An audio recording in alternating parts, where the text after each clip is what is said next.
¿Cómo andan?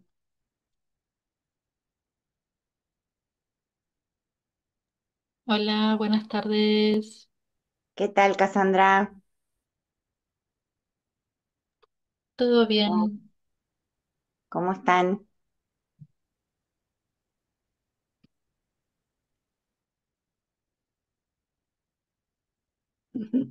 Estoy despeinada. Hola, buenas. ¿Qué tal? ¿Cómo estás, Diego? ¿Todo bien?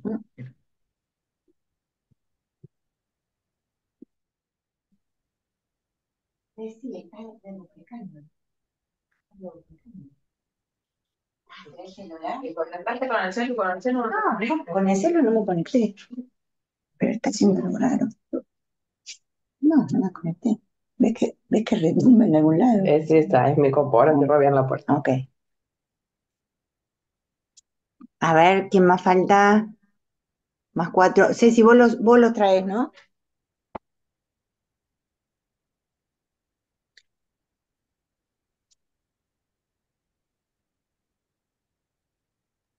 Sí, sí, Estamos. Ahí está. Qué puntualidad, qué bien.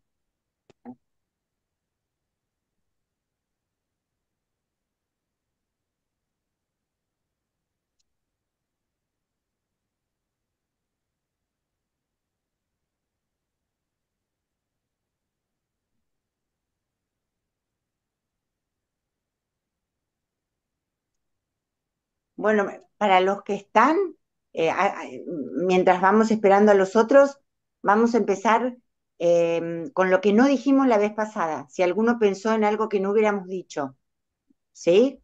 ¿Se acuerdan que teníamos ese ejercicio como de ir para atrás y ver qué no dijimos? A nosotros se nos ocurrieron unas cuantas cosas, quizás porque estamos apurados o bueno, porque el tiempo es corto, pero empezaríamos con eso, con ese ejercicio que cuando yo doy clase siempre digo ir para atrás. ¿A alguien se le ocurre algo que no hubiéramos dicho de la cámara sangrienta o de lo que fuera y que tenga que ver, digamos?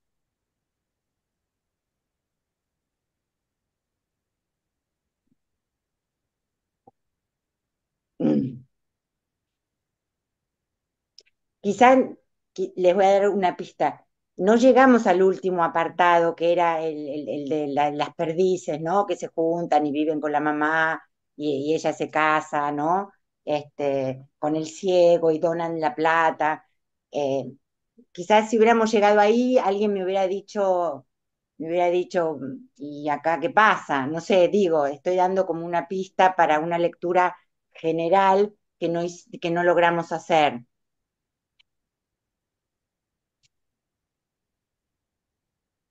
O ustedes fueron todo para adelante, se olvidaron de la cámara sangrienta y fueron todo para adelante. Eso suele suceder, Yo suele estoy suceder. encontrando como cosas en común entre los textos. O sea, en el Ok, título de la cámara sangrienta, con el tema del gótico, como que voy encontrando recurrencias. bien. Eso es así, eso es así en esta colección y en casi todas las colecciones de todos los cuentistas. Aprovecho para decir esto porque, bueno, cuando uno enseña en la escuela secundaria o cuando enseña en la facultad o en cualquier parte, como nosotros les estamos enseñando a ustedes, siempre hay que tener leída la colección entera, porque un cuento aislado es como, no sé, como un brazo de una persona. O sea, el autor, pongamos Hemingway, se me viene ahora a la cabeza, que es bastante complejo porque él mm, despanzurró todo, pero digamos, cuando saca In Our Time, por ejemplo, una colección, o Hombres y Mujeres, él está pensando en toda esa colección. Entonces, lo que acaba de decir Diego es súper importante porque las conexiones van dando una lectura como más contundente. No es lo mismo dar la cámara que todo lo demás. Bueno, si nadie se anima a decir nada de lo que no dijimos, son pavadas y no pavadas. Por un lado, no hablamos mucho del tema del dinero, que el dinero es una cosa bastante, es muy presente, venga en oro, venga en joyas, en lo que venga, ¿sí?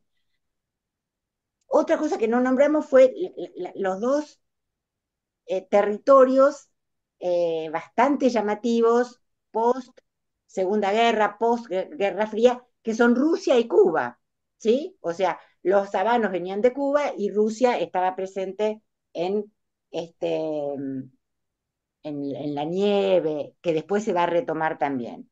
Esos son como elementos, ¿no? Y una lectura que no hicimos, que me parece que bien da para hacer, es el tema de la parodia, ¿no? O sea, ese final, el final del cuento, no sé cómo lo leyeron ustedes, porque no llegamos a verlo, pero yo creo que ahí Angela Carter está parodiando los finales felices de los cuentos de hadas, ¿sí? Entonces, esto para que lo tengamos en cuenta, ¿no? No sé si están de acuerdo o no con esto. Yo acá puse una cita de una este, crítica famosa que se llama Linda Hutchon, que dice que la parodia, para no dar una clase sobre parodia, porque no, digamos, no es la idea, tiene una naturaleza dual, ¿no? O sea, yo para parodiar un texto tengo que tener digamos, siempre te doy el ejemplo de Almodóvar, ¿no? Que él para parodiar la religión católica la hace muy presente. Entonces, hay una primera fase como de homenaje, y después hay una segunda fase que es como de burla. Esa sería como lo más sencillo para ver de la parodia, ¿no? Entonces, acá ella estaría deconstruyendo y sobre eso construyendo, o sea, deconstruye un poco, digamos, el cuento de Barba Azul y después sobre ese andamio, que es muy importante el andamio, ¿no? Porque toda la literatura trabaja sobre eso, ¿sí? Entonces, agreguen esto, si les parece, esto de qué está parodiando, cómo lo está haciendo. Hay muchas maneras de parodiar, qué sé yo, para pensar en un autor argentino pueden pensar en, quizá el más clásico sea Puig, o bueno, no sé, lo que ustedes quieran. Y sobre la parodia hay muchísimo escrito, ¿no? Yo solamente quise poner esto para el final del cuento, ¿no? Como que ahí no sé si lo vivieron así, pero era llamativo este final, después de toda esa cosa tan sangrienta. Bueno, esto es respecto de la clase pasada. No sé si ahora alguien se anima a ver algo que no hayamos visto. Pero bueno, que les quede como, si quieren, como ejercicio, ¿no? Un poco es un ejercicio también para los que somos docentes, no tirar cabos sueltos y después olvidarnos, digamos. Por otro lado, dentro de esto de ir para atrás, nosotros con los chicos revisamos todas las citas que estaban en el campus y yo quería comentar algunas, no sé si ustedes las pudieron ver a las citas de los compañeros, pero porque algunas las habíamos visto muy rápido. Este también es un ejercicio de ir para atrás. Este ejercicio de ir para atrás yo sé que es rompehuevos, pero es importante, ¿sí? Porque es como, eh, no sé, es como un poco, eh, eh, no sé cómo explicarles, es una relectura, es un tiempo que uno dice, bueno, a ver qué otra cosa puede ser, ¿no? Un poco también para los docentes es el espacio de corregir. Cuando uno corrige, siempre está apurado, ¿no? Yo me acuerdo que hacia el final de mi cátedra corregía los domingos al sol y solamente corregía.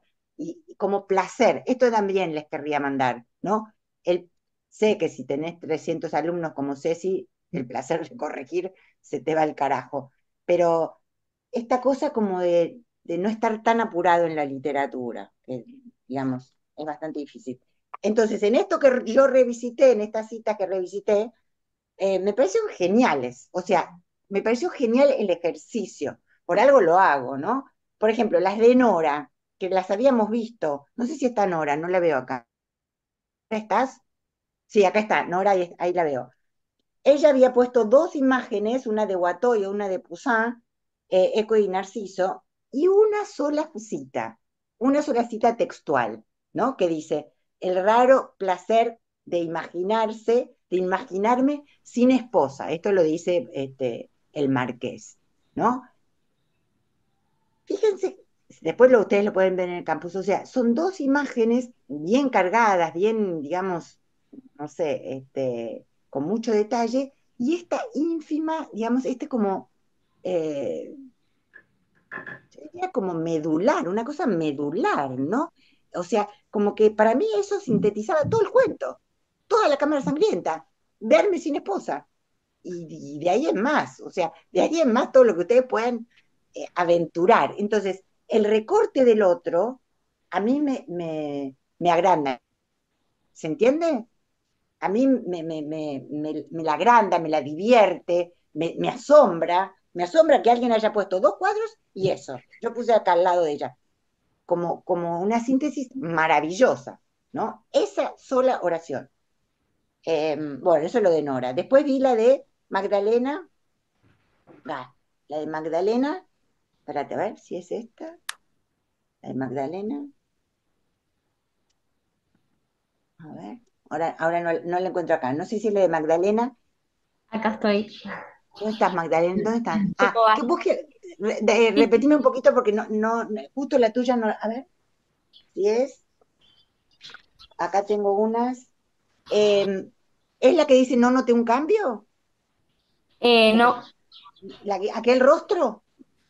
sí, aquí el rostro Ah, me pareció una máscara, sí. perfecto. Ah, porque de repente esta es la de Magdalena. Bueno, en esta, ¿no? Lo que yo vi, espérate porque no me acuerdo bien. En esta, digamos, también yo hago una lectura bastante como por arriba, ¿no? Acá yo vi sobre todo lo de la máscara, que se repetía, ¿no? Entonces, supónganse que yo hago esta lectura, ¿no? Se repite la máscara. Me suma a los demás, porque ella lo vio, porque los demás no lo vieron, y también estaba la que habíamos visto, la de comparar con el lirio, ¿no es cierto? Después, siempre me impacta mucho la del medio, esta es la cita número 3, digamos, porque es como, en estos casos, en estos dos casos, es como chiquita, ¿no? Acá era la gargantilla, ¿sí? Si tengo que decirte a vos, Magdalena, en general, tus citas no son tan como de una sola dirección, son de distintas direcciones, ¿sí? En cambio, no te puedo no puedo sintetizarlo en una sola cosa, ¿sí? Que no está ni bien ni mal, es lo que yo puedo hacer. En cambio, las de Mariel, si ¿está Mariel? Sí, estoy acá. Las tuyas, Mariel, porque no se te ve, ella lo que sintetizó fue directamente la trama, pa, eso es lo que yo vi en las de Mariel, ¿no? Eh, y después las de Nayarit,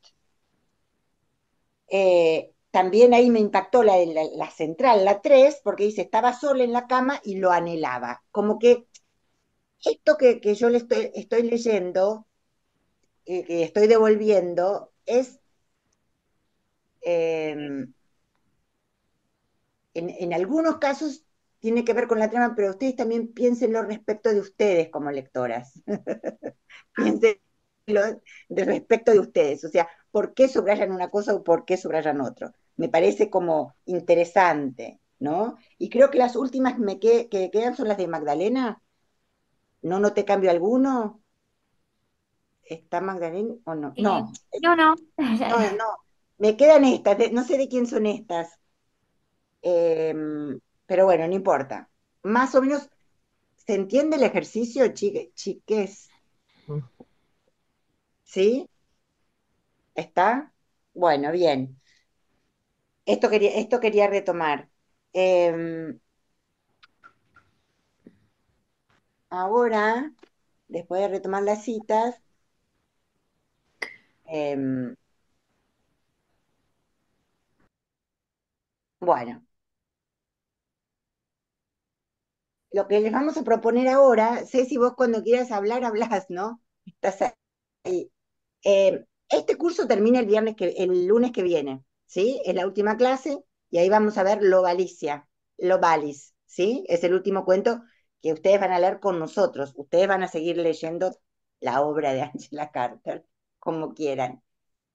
Pero nosotros les vamos a proponer también un ejercicio como de contundencia, que es que entreguen el trabajo final el lunes 3, o sea, el próximo lunes.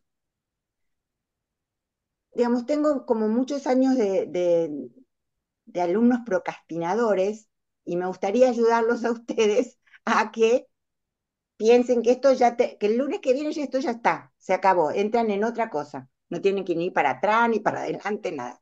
Tienen que entregar el trabajo, que es un trabajo simpático, alegre, gótico, ¿no? Y entonces ahora lo que les vamos a proponer son eh, distintas posibilidades para acercarse al trabajo, ¿sí?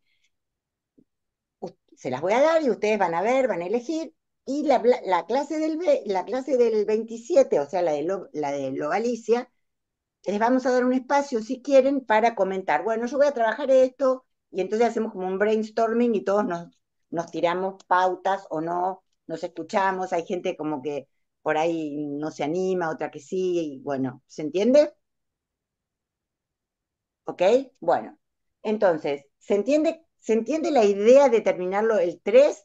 Esto es casi obligatorio, no obligatorio, pero es para ayudarlos a ustedes a terminar el curso, porque este curso a ustedes les significa, ¿o no? Ujú. ¿Les significa un puntaje o no? ¿Les sirve, digamos, desde lo burocrático? ¿Les da lo mismo aprobarlo que no aprobarlo? Nadie dice nada. No Perdón, sabía en que mi daba puntaje caso docente. no. ¿Eh? No sabía que daba puntaje docente. No, Eli, puntaje no te da, puntaje docente no da, Eli, porque pobres, los vas a confundir. Puntaje docente no, pero es un antecedente. Pero, no le, pero les da algo. Ellos tienen que tener una asistencia, si no, ¿para qué hacemos todo esto? Sí, les dan un Ah, certificado que han asistido y la aprobación del curso. Eso sí, y el certificado de la UBA sí, pero viste que hay algunos cursos específicos que dan puntaje docente. Este no es el caso. nos estafaron.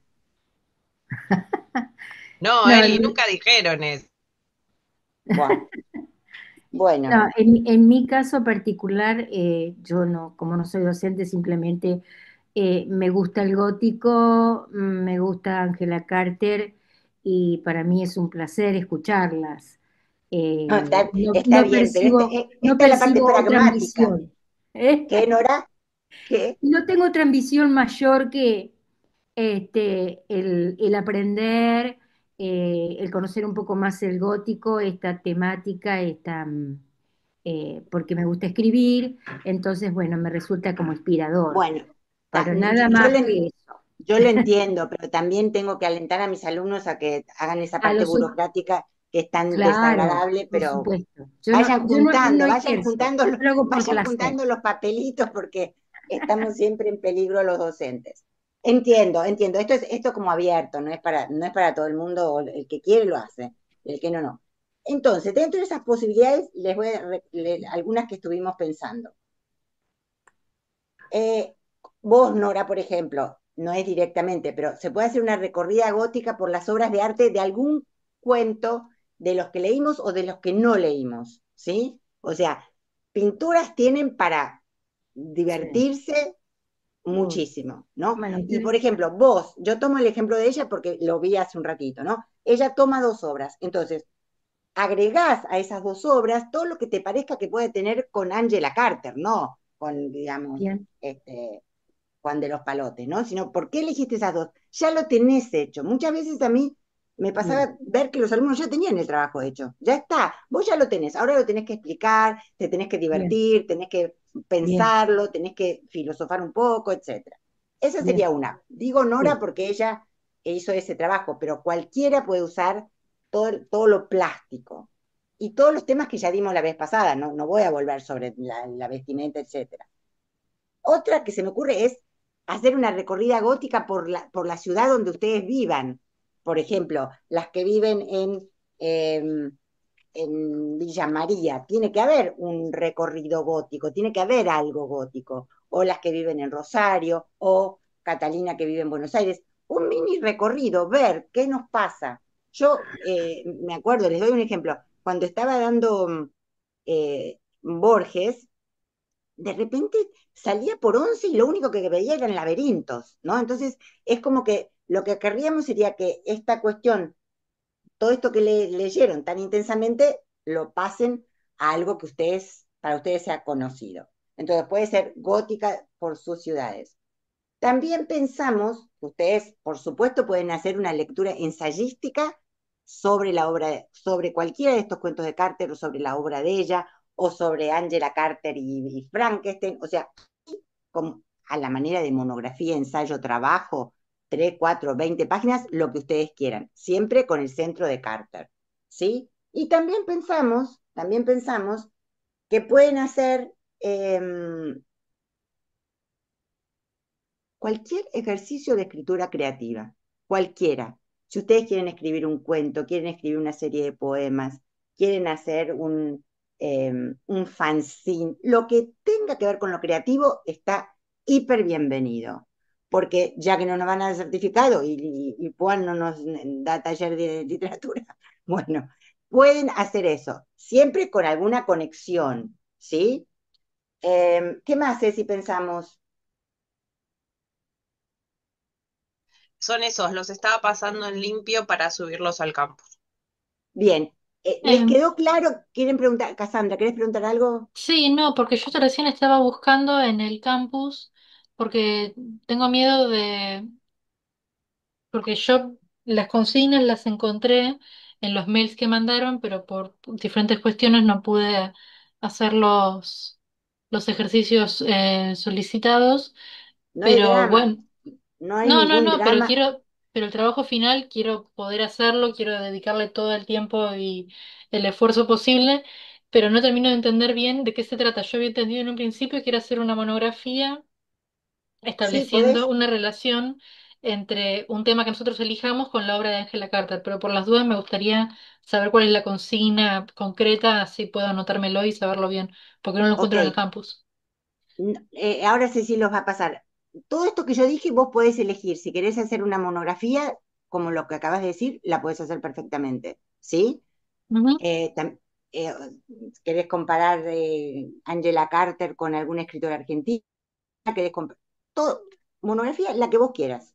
O sea, la idea nuestra, ¿cuál es? Es que ustedes sigan en su dirección, o sea, que Angela Carter entre en algo de lo de ustedes, si se puede, y si no, bueno, empiezan un nuevo camino, ¿sí? Suponte, alguien ¿vos en qué trabajás, Cassandra? No me acuerdo. Estoy buscando trabajo, pero usualmente trabajo en lo posible en lo audiovisual, edición de video sobre todo. Bueno, por ejemplo, ahí podés trabajar. ¿Te acuerdas que vos habías visto la película? Sí. Si te interesa con lo audiovisual. La idea es que ustedes aprovechen, que no sea esto como un desvío. Es Angela Carter y, qué sé yo, lo audiovisual. Si pueden. Igual lo pueden consultar. ¿Alguien más tiene alguna duda? Puede ser una monografía perfectamente de lo que vos quieras. Si querés tomar un cuento y ver cómo lo transpondrías o hacer un video o hacer un podcast, es abiertísimo, ¿sí? Es abiertísimo. A veces cuando están abiertos les complica, pero no, no porque es abierto dentro de los caminos que ustedes tienen. Diego, ¿a vos se te ocurre algo? ¿Dónde está Diego? Allá. Acá ¿Ya tenés estoy. pensado? No, también tenía la idea de que era un trabajo así como monográfico, pero bueno, me resuena un poco de lo de escritura, tal vez pueda ir algo por ahí también. No soy de escribir gótico igual, pero bueno, Bueno, a ver, no sé. Entre esas dos por ahora estoy. ok, ok. Quizá no es muy diferente de lo que ustedes estén acostumbrados. Es algo que, digamos, que hagan un producto que estén contentos con lo que hicieron. No es algo para cumplir, no es algo para cumplir, es algo para pasarla bien. Me dicen, ¿cómo hacer una recorrida gótica? No sé quién era, pero alguien preguntó. Una recorrida gótica, por ejemplo, doy un ejemplo de lo que yo hice. En el hospital. En el cementerio británico, hay un chabón que ahora no está haciéndolo, pero hacía una recorrida por las tumbas con los poemas de Shakespeare. Eso para mí es regótica, ¿sí? O sea, una recorrida por un cementerio es bastante gótico.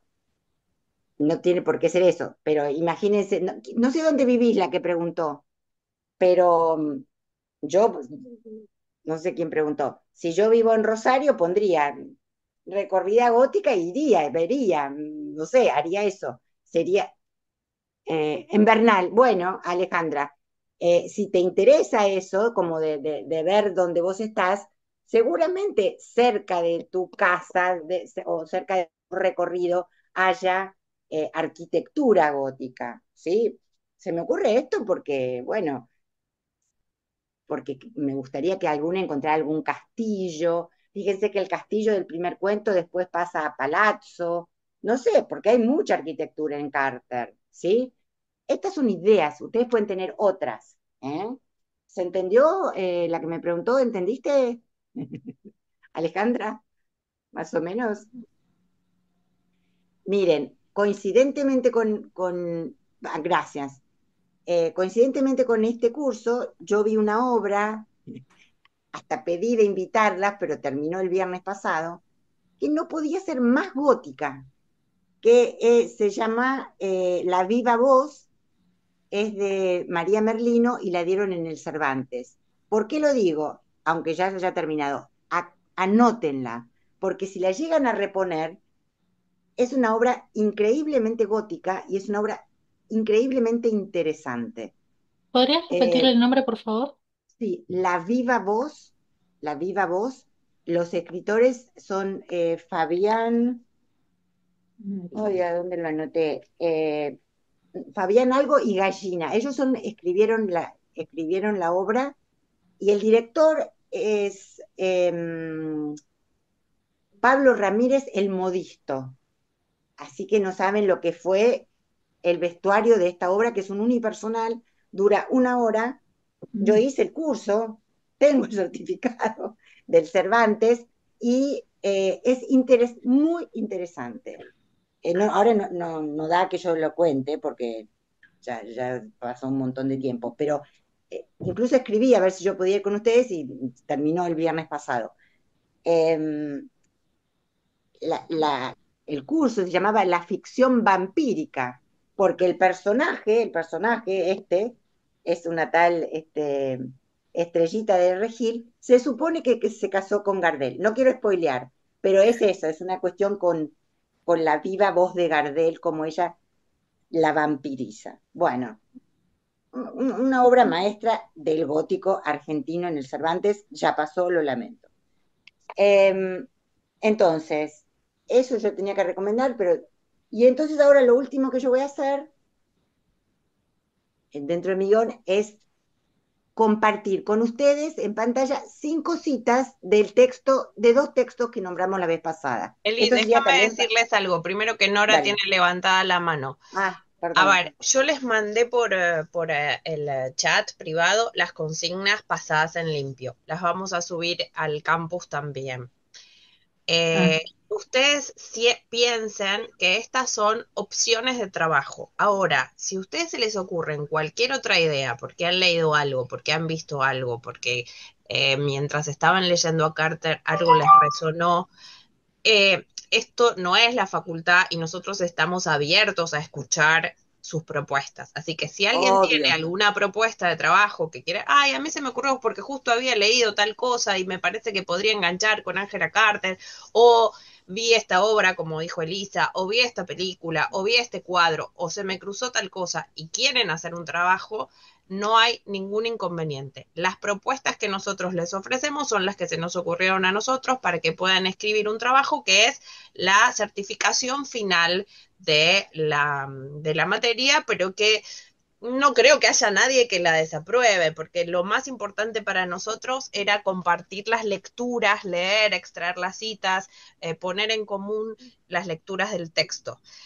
Pero no se sientan porque, como dijo Elisa hace un rato, a veces cuando se abre tanto las posibilidades uno se desespera. Son todas opciones, pero lo que a ustedes se les ocurra estará bien recibido. Nos pueden mandar un mail o nos pueden consultar por el foro del campus cualquier duda que A tengan. a mí mejor por mail, porque yo para entrar al campus no sé qué me pasa, que no me acepta la contraseña. Bueno, bueno, pero Ah, cualquiera bueno. de nosotros no se mete. Sebastián Sí, o yo nos metemos y estamos los tres siempre mirando los trabajos o mirando los mails si nos mandan alguna duda. Son entonces sugerencias, guías. Si a alguien no se le ocurre nada, puede hacer la clásica de analizar un cuento que no hayamos trabajado en clase y si no, todas las otras posibilidades creativas. Nora, decinos que tenés la mano levantada y seguro tenías alguna pregunta para hacer. Claro, están hablando sobre los trabajos y justamente como decía acá la señora, que me cuesta trabajo entrar porque nunca me toma bien la contraseña. Entonces el trabajo si se puede mandar por Word al mail, Por supuesto que sí. sí, sí, va a sí. ser más fácil para mandar una foto, cosas, Sí, porque la no, verdad que me resulta difícil entrar al campus. a mí también, y yo tengo la contraseña, es Borges, así que no sé, pero no me deja. Está Es- bien, puede mandar por mail. Sí, ah, perfecto, Nora. bueno, en Word, ponele. Sí, Sí, Bien, sí, sí, un archivo de Word, dale. sí. en Bueno, un archivo de perfecto. Word. Bueno, entonces, porque ahora tienen que entrar Sebastián y Ceci, yo me tengo que apurar para variar. Ceci, vamos a compartir, voy a compartir dos. eh, Escúchame, no te apures, estate tranquila porque si no es peor. Estate tranquila, no hay ningún bueno, problema. Nosotros nos ajustamos después. bueno.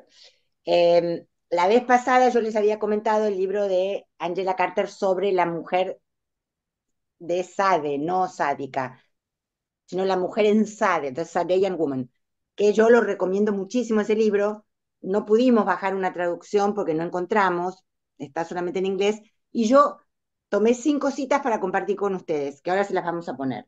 Estas 5 citas no son de todo el libro, me costó bastante traducirlas, me costó bastante hacer este trabajo, lo reconozco, porque si me hubiera sido fácil se los diría, pero no me fue fácil porque habiendo leído todo el libro, sacar 5 citas me costó. Pero bueno, ahí van más o menos para ver respecto del cuento, a ver si ayudan o no. ¿Las ponés, Ceci? Sí, ya las comparto. A ver, compartir acá. No, espera, es Bueno, este. mientras vos las ponés, yo les repito, son 5 citas del libro de ella que se llama The Sadean Woman, la mujer de Sade o en Sade, eh, ideología de la pornografía, así se llama el título. Ustedes saben, ahí está. ¿Lo ven bien? Bueno, la mujer sadiana lo traducen, ¿sí? ¿Ustedes saben de dónde viene la palabra pornografía?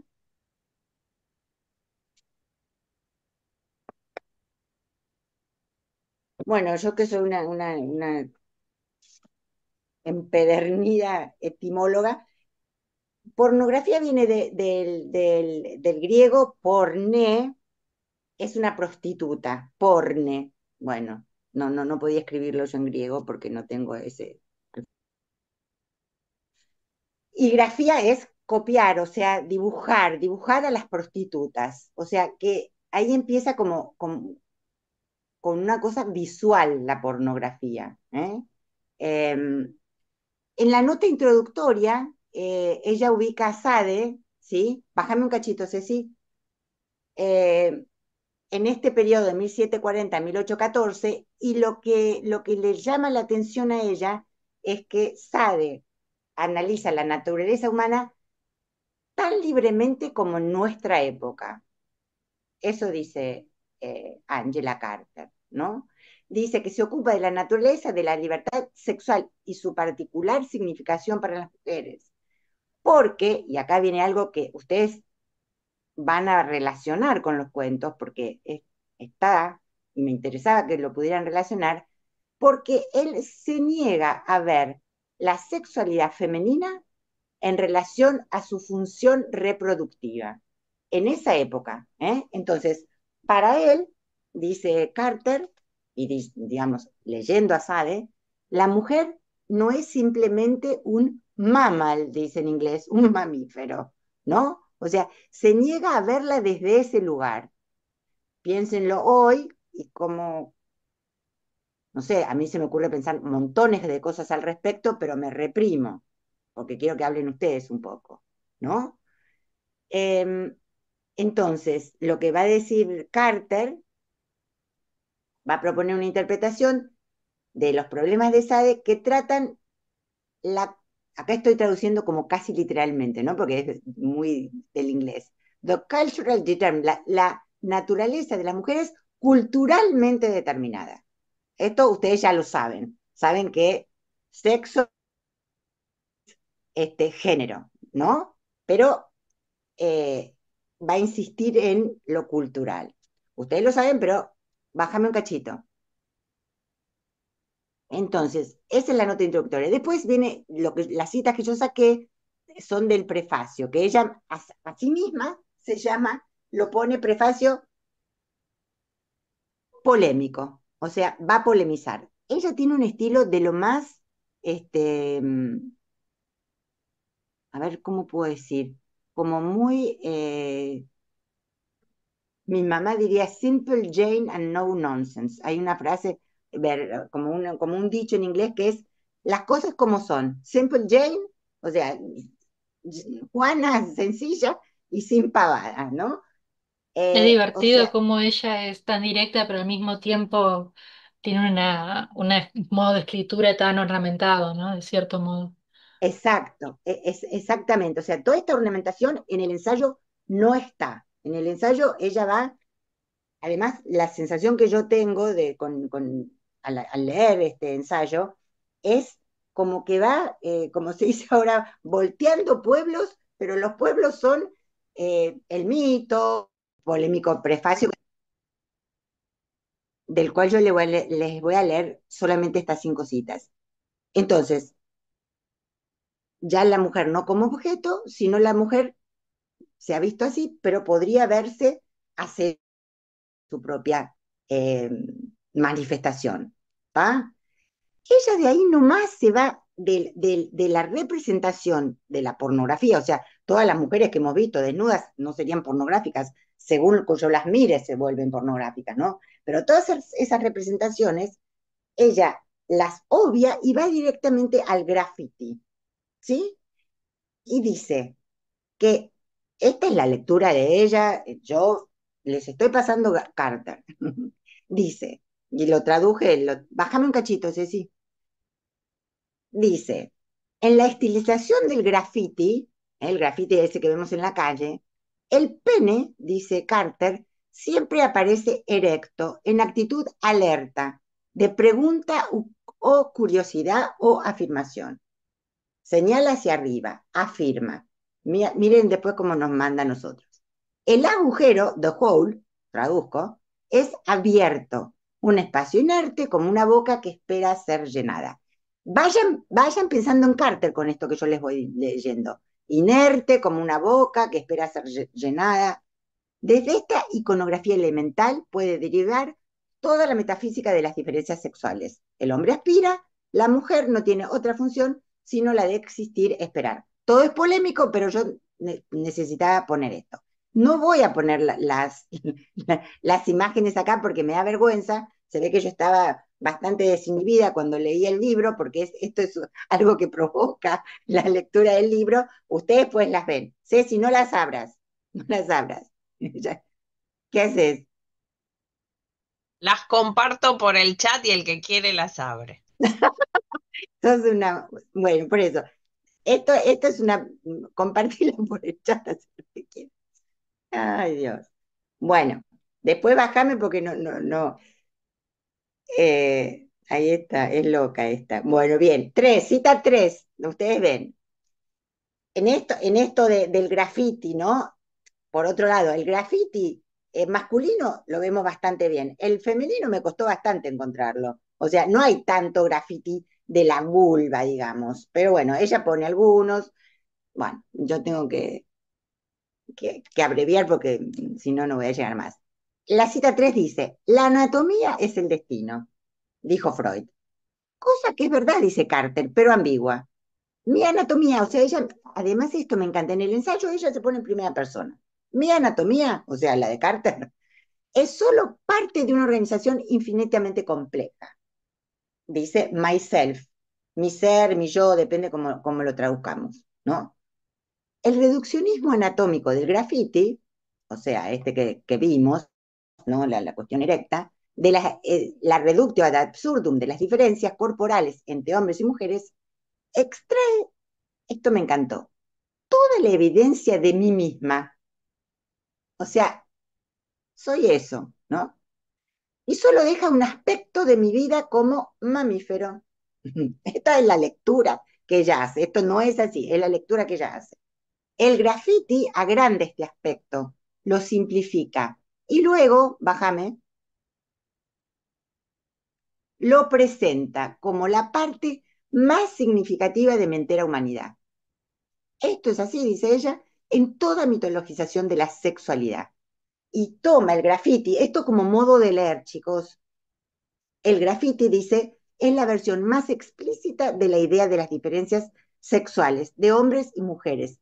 ¿Por qué es la más explícita, dice ella? Porque es la más cruel. A mí, esta manera de leer el graffiti con Carter me pareció muy clara, no sé a ustedes, porque yo lo leí varias veces al libro, entonces díganme si esto es claro, ¿sí? Dice, en cuanto a este simbolismo, o sea, el graffiti es un simbolismo, ¿no? El graffiti me dirige hacia atrás, a mi mítica generación como mujer. Como mujer, mi valor simbólico es primariamente el del mito de la paciencia y la receptividad. Una boca muda a la que le han quitado los dientes. No sé si se acuerdan cómo termina la cámara sangrienta, pero termina que el marqués se asusta por la medusa, ¿no? Y si se acuerdan cómo es la representación de la medusa, es esa, ponela después, Ceci, cuando puedas. Hasta ahí vamos, chicos, con Carter, ¿ok? Bueno, entonces, por supuesto que todo esto ella lo escribe en el 79. Yo sé que ustedes por ahí ya pasaron, pero yo les tengo que dar Carter. ¿Eh? Por ahí ustedes me dicen, no, esto ya fue, o esto no. Esto es polémico, pero esto es Carter, ¿sí? No, me parece muy interesante, bueno, el debate sobre la pornografía, sobre el lugar de la mujer en la representación y todo eso. Siento que hoy en día también se habla mucho de eso. Yo dije en otro momento el tema de la llamada mirada femenina, que es algo La que se mirada inventó. vieja. Ahora después les voy a hacer dos Sí, citas de otra. pero hay algo que me parece interesante, sobre todo en discusiones actuales sobre la guerra cultural de género, por así decirlo, sobre el rol de los géneros trans, cosas así, como ella habla específicamente esta de cómo el cuerpo es el destino, pero al mismo tiempo eso no quita que sea una especie de modo de ver a la persona, reduciéndolo a un elemento y quitando la mirada general de quién es la persona. Qué interesante. ¿Puedes repetirlo, Cassandra? Porque yo Sí, estoy muy no, acelerada, te entiendo, pero quiero que lo repitas. eso, que acá solamente veo la parte del final de la cita, pero como que no se puede negar, ahí está, no se puede negar que la anatomía es el destino, que es verdad, pero es ambiguo, porque la anatomía es solo parte de una organización infinitamente más compleja. Yo, mi ser, el reduccionismo anatómico de graffiti, la reductio es absurdo, las diferencias corporales entre hombres y mujeres, extrae toda la evidencia de mí misma. O sea, hace lo que el feminismo básicamente quiere negar que la mujer, también el hombre, pero que la mujer puede reducirse solamente a una base de órganos y a su capacidad reproductiva. Bien, perfecto. Entonces, ¿estábamos por acá? ¿Dónde estábamos? Acá está. Bueno, em, después dice, todas las versiones míticas de las mujeres, ¿esto ya lo leí? Ah, no, esto no, fíjense. Dice, todas las versiones, desde el mito de la pureza redentora de la Virgen hasta el de la Madre Reconciliadora, textualmente dice, son pavadas, tonterías, nonsense, dice ella, nonsense, ¿eh? O sea, sin sentidos, consolatorias. Y pavadas consolatorias me parece una buena definición del mito. Bueno, qué sé yo acá puse, no me animo a contradecirla, ¿no? O sea, quiero que todo esto lo tomen con pinzas, porque nosotros estamos, yo estoy acá con el diccionario de mitología de Grimal que me está como sacudiendo la cabeza. Eso por un lado, y por otro lado está toda la red de los mitos a partir de los 60. ¿Se entiende? Entonces, eh, ¿por qué tomé estas citas? Porque ella se hace cargo de esto, ¿no? O sea, ella desde este lugar ella dice, bueno, a ver cómo voy a ver a Sade, cómo voy a ver al Marqués, desde este lugar, desde el lugar de eh, los mitos, el mito de la Virgen, este mito me parece una pavada consolatoria. No te vayas para allá, que no lo tengo yo acá. Bueno, yo les puse a ustedes, esto es mío, no me animo a contradecirla, pero desde los 60 se revisitaron los mitos clásicos y se reescribieron, ¿no? Ahí sigue ella. Las madres diosas son tan tontas como los padres dioses. Acá está también toda una luchita con Freud, el Edipo, hay un montón, ¿no? Dice, si el revivir los mitos de estos cultos le da a las mujeres satisfacción emocional, y acá Carter, lo hace al precio de oscurecer las condiciones reales de vida. Y acá, no sé, me parece que esto es súper contundente, ¿no? Es contundente, es paradójico, es contradictorio. O sea, nosotros estudiamos literatura, leemos literatura como una manera consolatoria. Ella escribe esto, entonces hoy yo diría, sí, ella escribe esto, y esto puede ser una pavada consolatoria, habida cuenta de las condiciones de vida en las que tenemos. ¿Me entienden? O sea, al precio de oscurecer, diríamos, bueno, no, yo estoy tratando de aclarar, estamos tratando de aclarar con la literatura, pero si yo pienso en hoy cómo se traga mucha gente estas series, las series una tras otra, como si fueran folletines, bueno, hay toda una discusión abierta, ¿sí? Va- ¿Quedamos hasta ahí? Bueno, esa sería la última cita. Esto es como un aperitivo para que ustedes después quieran leerla a ella, porque realmente es súper interesante. ¿Esa era la quinta, Ceci? Ok, Sí, bueno, dentro de las mujeres que revisitan todos los mitos están todas las de los 60, que todas las traduce María Negroni. Listo, porque me estoy quedando sin tiempo. Poneme las de Berger y ya estamos. Si las tenés ahí, o si no, yo las leo de acá, porque ahora tenemos que ir a los cuentos. Eh, bueno, tomé algunas de Berger que tenían que ver con esto. Berger es el autor de Modos de Ver, un libro preciosísimo, y un poco dice esto también. Dice, todo lo anterior puede resumirse diciendo, estoy citando Ways of Seeing en castellano. Dice, los hombres actúan y las mujeres aparecen. Los hombres miran a las mujeres se contemplan a sí mismas mientras son miradas. Mientras yo iba citando todo esto, iba pensando contrariamente, porque en la Cámara Sangrienta ella hace bastante, ¿eh? Entonces, cómo ella de- va a socavar esto, Angela, en sus cuentos, ¿no? Dice, esto determina no solo la mayoría de las relaciones entre hombres y mujeres, sino también la relación de las mujeres consigo. Ah, no lo pusiste, Ceci. Ahí está. lo mandé en Ah, el chat. perdón. Ahora, Eh, igual ahora lo comparto. porque no quiero abrumar. Me parece que estoy abrumando.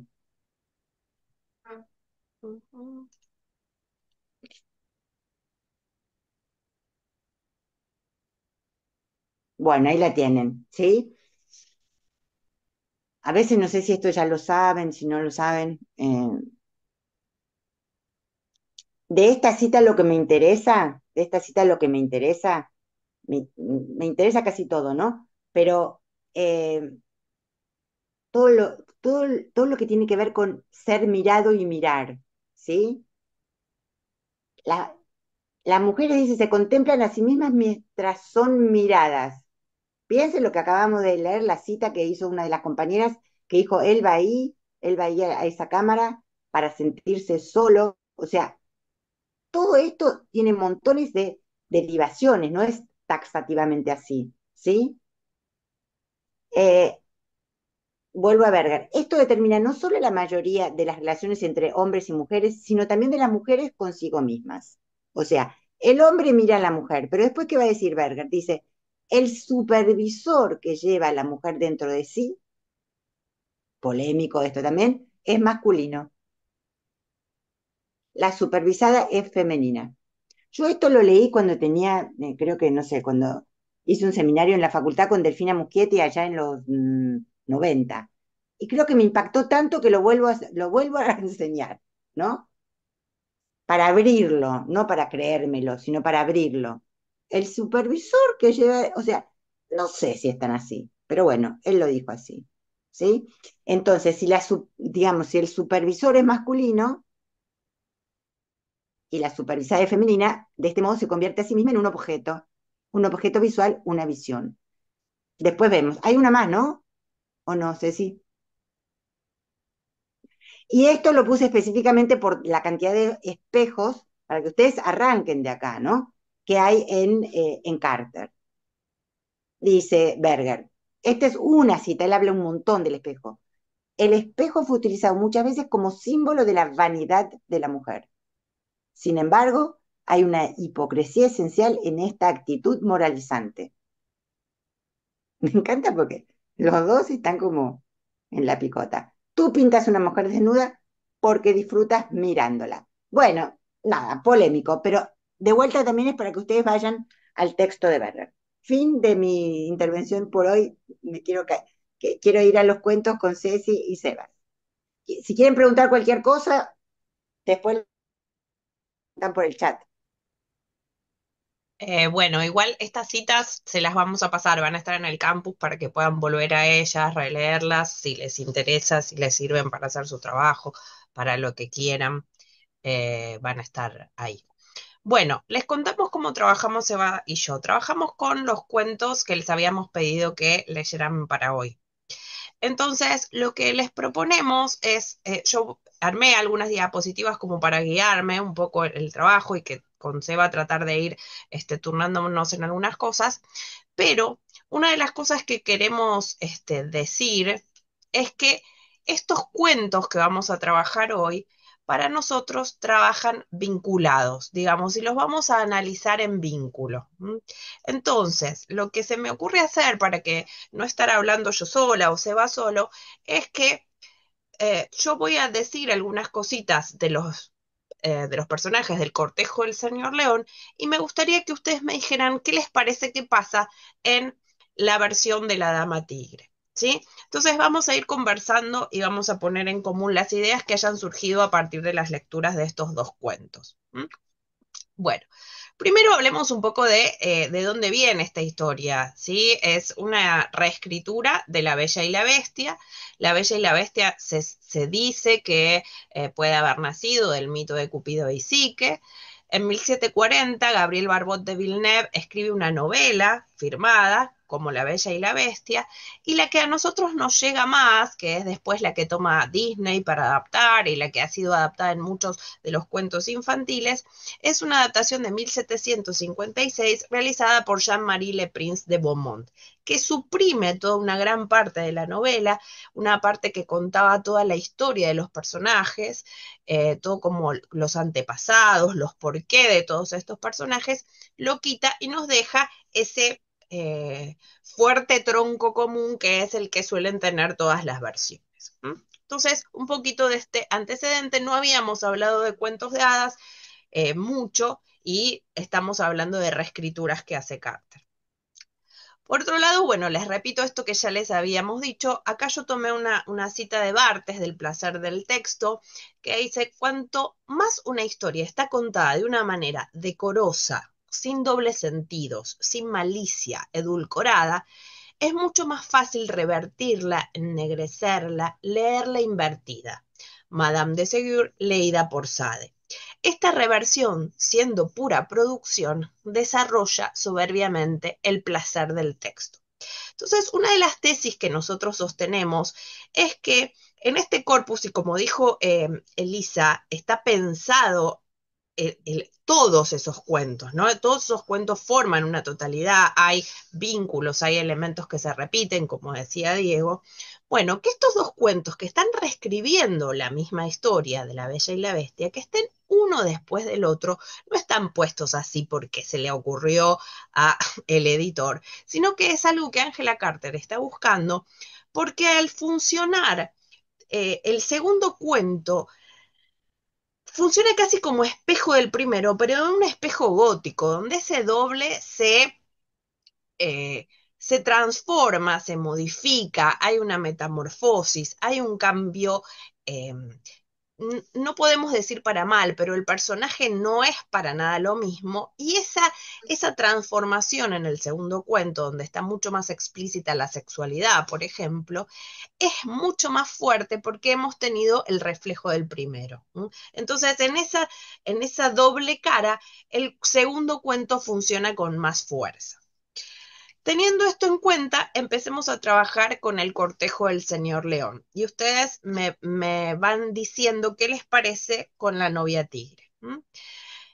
En cuanto a su estructura básica, tenemos que decir que tiene grandes similitudes con el cuento original. Fíjense que acá Carter lo respeta bastante, es mucho menos subversiva que en las otras reescrituras que hace, ¿sí? Se respetan los elementos básicos, pero una de las cosas que vimos que cambia, además de elementos que nos sacan de la temporalidad, digamos, no es un cuento que pasa en la Edad Media, al padre se le rompe el auto, ¿sí? Tiene un problema con el motor, tiene que llamar por teléfono, no se puede comunicar con su hija por la nevada, las comunicaciones están cortadas, hay un montón de elementos que tienen que ver con lo tecnológico del momento. Hay una fotografía, digamos, aparece todo eso que nos saca de lo que podría ser el ambiente medieval clásico de los cuentos de hadas, y aparece toda una idea distinta del cuento original que tiene que ver con el capitalismo.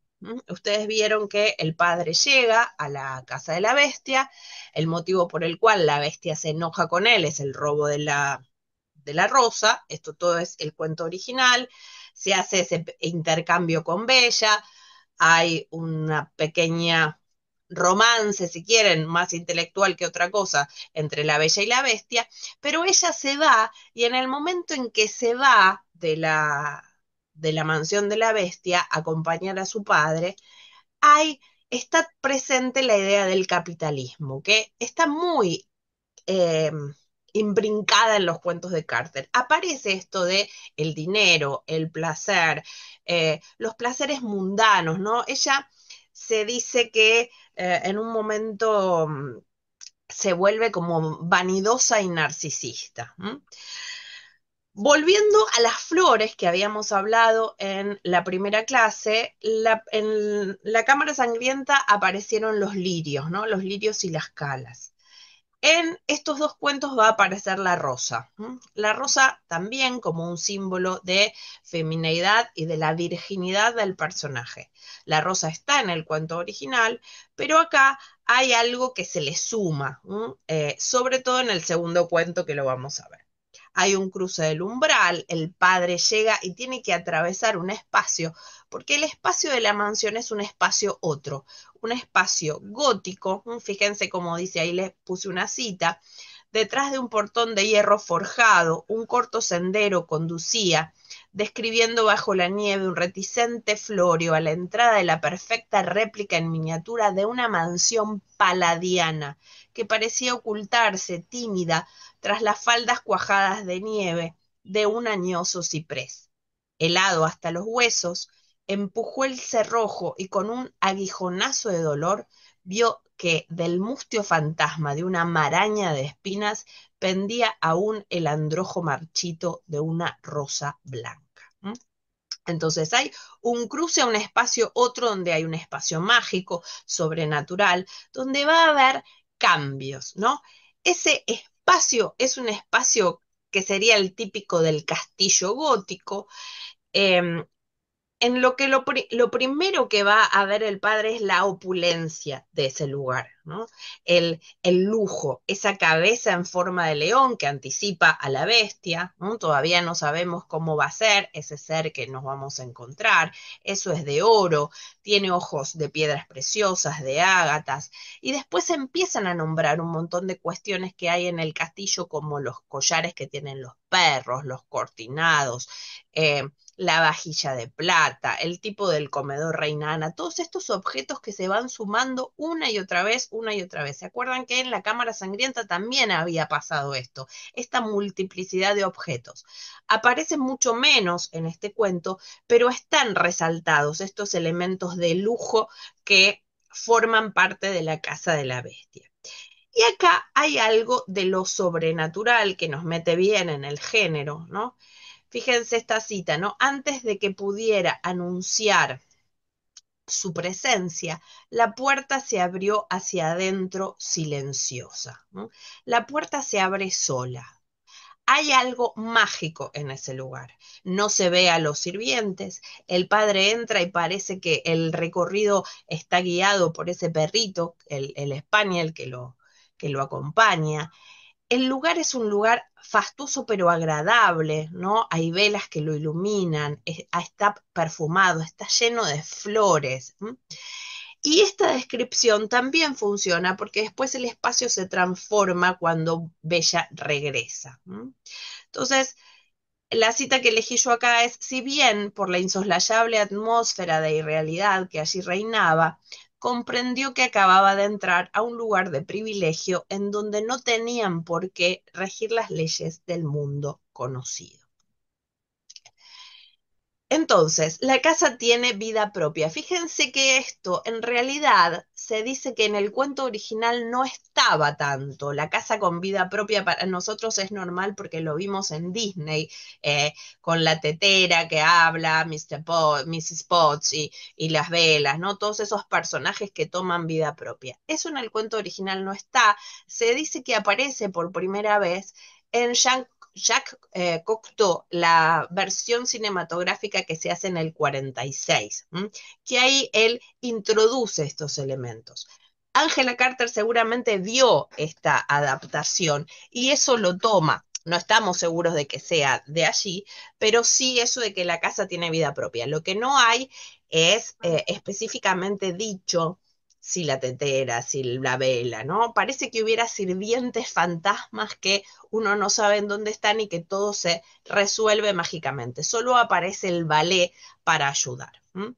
Al ver que nadie acudía para ayudarlo con su abrigo, él mismo se lo quitó y entonces los caireles de la araña tintinearon levemente como soltando una risita de complacencia y la puerta de un guardarropa se abrió por propia voluntad. El dueño de la casa está ausente, pero es una presencia fantasmal que parece estar por ahí y que nosotros sabemos, anticipamos, estuvo la anticipación del león al tocar la puerta y además, como es un cuento conocido, lo estamos esperando. También ese juego con la anticipación que hace Carter tiene que ver con que ella sabe que quienes lo están leyendo probablemente hayan leído alguna versión del cuento original. Cuando ella escribe esto, piensen que la versión de Disney todavía no existía, la versión de Disney de la película animada, que es de 1991. Esto es 1975, ¿sí? Así que la única versión cinematográfica que existía era la de Cocteau. Y después los cuentos, por supuesto, que podían leerse y contarse, los cuentos infantiles. Bueno, aparece la bestia. La bestia es una aparición leonina. ¿Por qué lo digo? Porque tal vez para nosotros que también tenemos instalado el estereotipo Disney, nos parece normal que la bestia sea un león. Pero yo después les voy a mostrar, ahora para no saltar de diapositivas, no lo hago, un montón de representaciones en los cuentos clásicos en donde la bestia no era necesariamente un león. La bestia ha sido algo similar a un dragón, algo parecido a una serpiente. En una ilustración muy clásica ha sido un chancho, ¿sí? O una especie de jabalí. La aparición leonina del ser no necesariamente es la habitual. Tal vez para nosotros sí, que tenemos muy instalado a Disney, ¿no? Entonces lo describe como un monstruo de ojos verdes como ágatas, haciendo referencia a esas ágatas del principio, pelos dorados de grandes zarpas, cabeza de león, melena y garras afiladas de león, erguido sobre sus patas traseras como un león enfurecido, y sin embargo vestía un esmoquin opaco brocado de oro y era el dueño de aquella hermosa casa y las lomas circundantes. La voz produce un instrumento creado para inspirar terror que producen los grandes órganos. Una de las cosas que pensamos acá es que la bestia es símbolo de la otredad, ¿no? Es símbolo de lo otro, de lo distinto. Al principio, Bella le tiene miedo, por supuesto, y después, cuando empieza a hablar con él, empieza a calmarse y a darse cuenta que se puede sentir como en su casa. Cuando aparece ella, siente, esto es lo que les decía recién, siente estremecimiento de terror al ver a la bestia, pero se conmueve con la tristeza de los ojos. Y ella sabe claramente que es un cordero, la niña cordero ofrecida en sacrificio, ¿sí? Esto del cordero también se va a retomar, fíjense cómo hay elementos que aparecen y se van como cosiendo, se van uniendo, porque en el segundo cuento ella cita esa frase de lobos y corderos, y el león yace con el cordero, como el cordero es la víctima del sacrificio. Otra cosa que va a cambiar, que vamos a hablar en breve, es el vínculo con el padre. En este cuento se respeta lo que sucede en el cuento clásico. Hay un amor y un respeto por el padre, una idea de hay que respetar el deseo de papá, hay que ayudarlo, la nobleza que ella tiene, su amor hace que ella se sacrifique y se quede allí, aun cuando su padre ha perdido toda su riqueza. Y algo muy importante, aparece el personaje como una mujer lectora, ¿sí? Y acá hay un pequeño guiño de Angela Carter, porque en la cita dice, Bella comió mientras hojeaba un libro que había encontrado en la biblioteca giratoria de Palo de Rosa, una elegante y cortesana colección de cuentos de hadas franceses, con historias de gatas blancas que eran princesas hechizadas y de duendes que eran pájaros. Entonces la pone como mujer lectora y les voy a mostrar el libro al que está haciendo referencia, que es el libro que es un libro francés. Aquí se los comparto, espérenme un segundito. Acá. Contes Nouveaux ou les faits à la mode de Madame. Esperen que no sé por qué.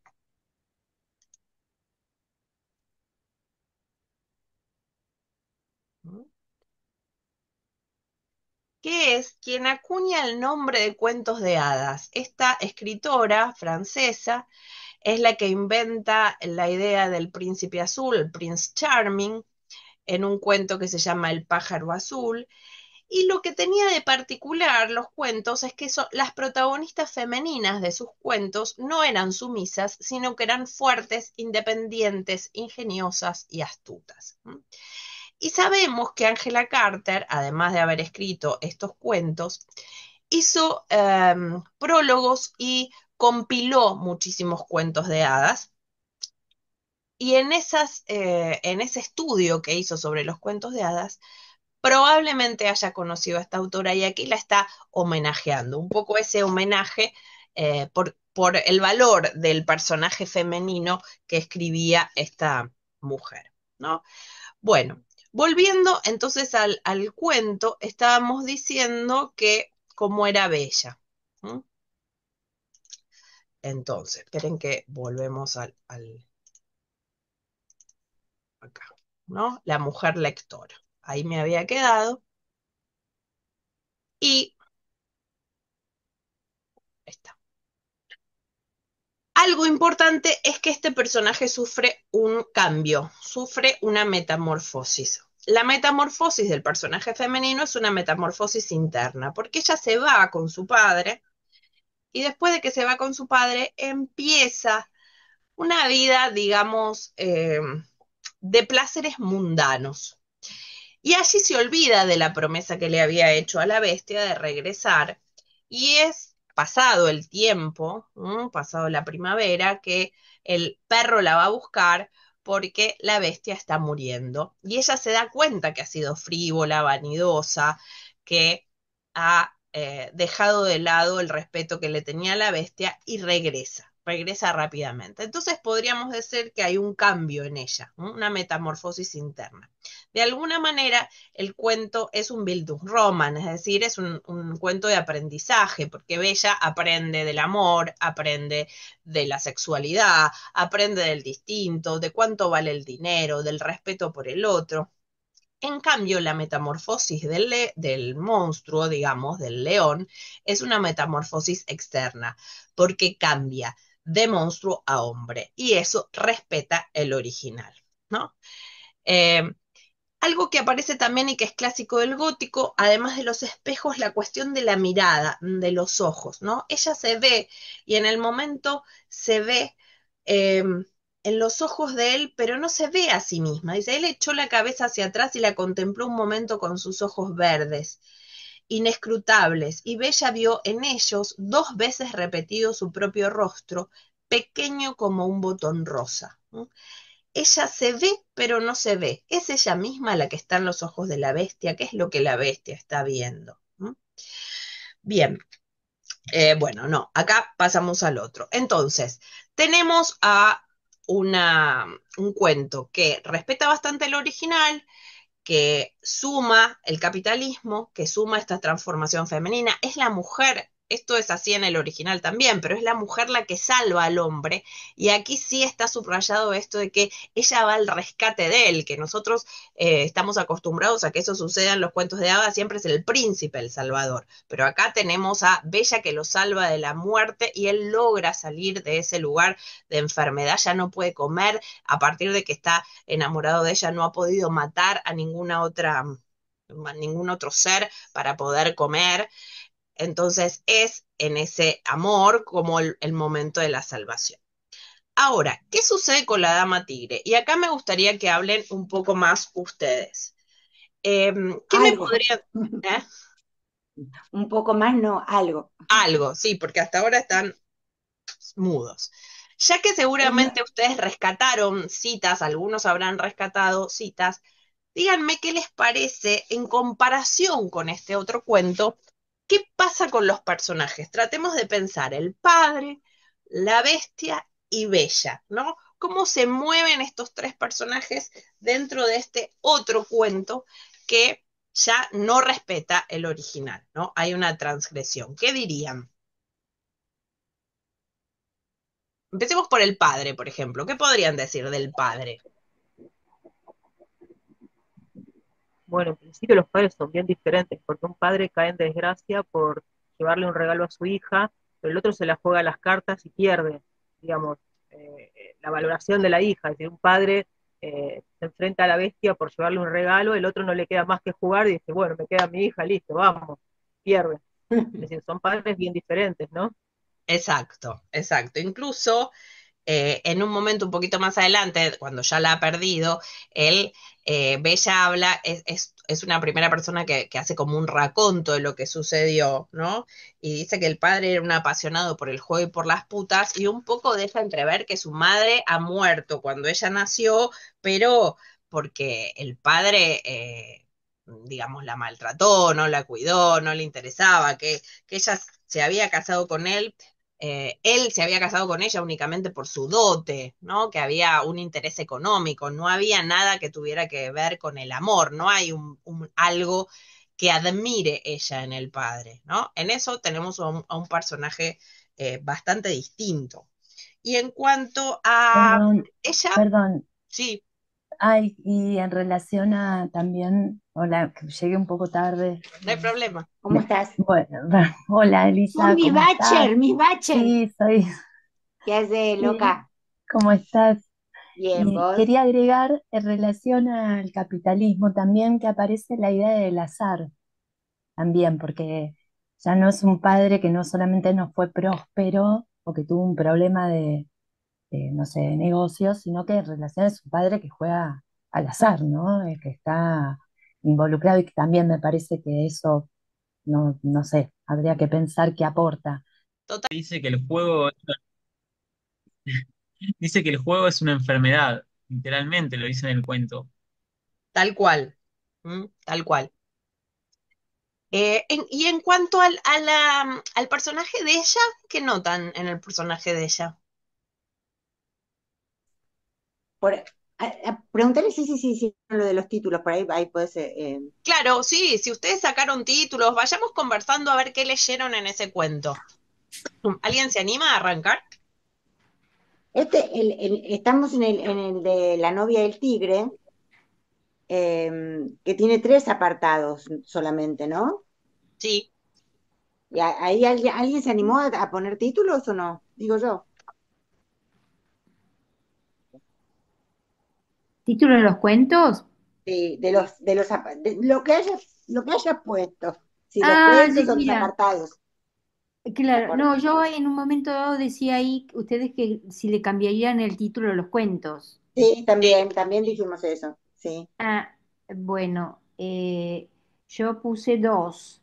A El ver. suspiro de Bella Blanca por eh, el primer cuento y Rosas de Sí. Sangre por el segundo. Ok, bien. ¿De qué color son las rosas acá? Blancas. Blancas. Blanca. Bien. Sí, siempre son blancas en los dos cuentos, que Perfecto. simbolizan la pureza, ¿no? Claro, y ahí ya tienen el símbolo roto, ¿eh? O sea, la pureza Sí. ya está rota. Bien, perfecto. ¿Algún otro que haya puesto algún título? En base a la pureza, fíjense una cosa, ¿no? La bestia, deben haber reparado en esto, pero si no, lo marcamos. La bestia tiene una rosa en la solapa, en este segundo cuento, que se le entrega a ella como un gesto de educación, de bienvenida, cuando empiezan a jugar a las cartas con su padre, y ella se pasa todo el juego deshojando esa rosa, Mm, ¿no? De los nervios como que la destruye.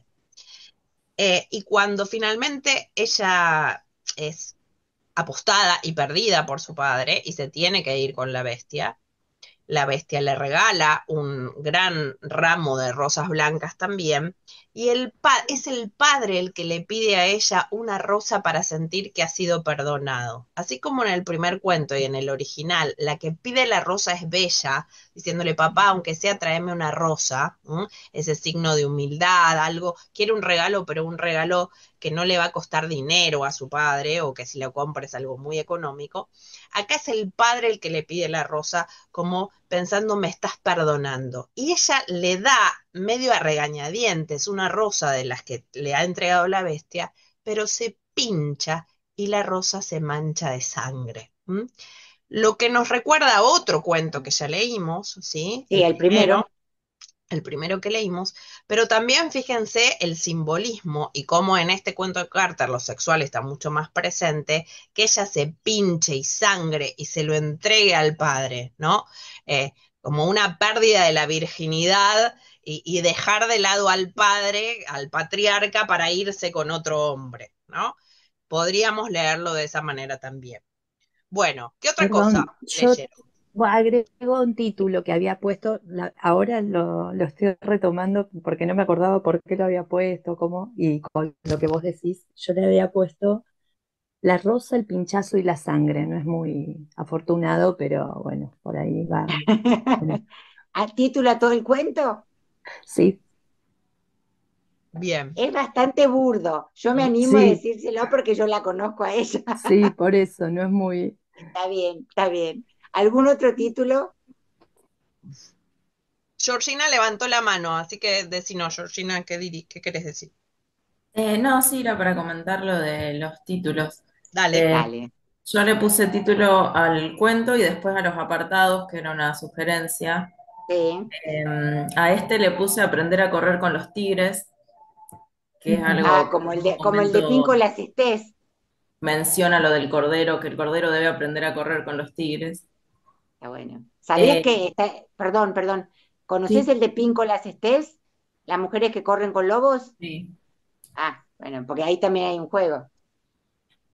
Y después a los apartados, al uno le puse La suerte está echada, Ah, al, bueno. al apartado 2 Aliviar su soledad, y al apartado 3 Las pieles de una vida en el mundo.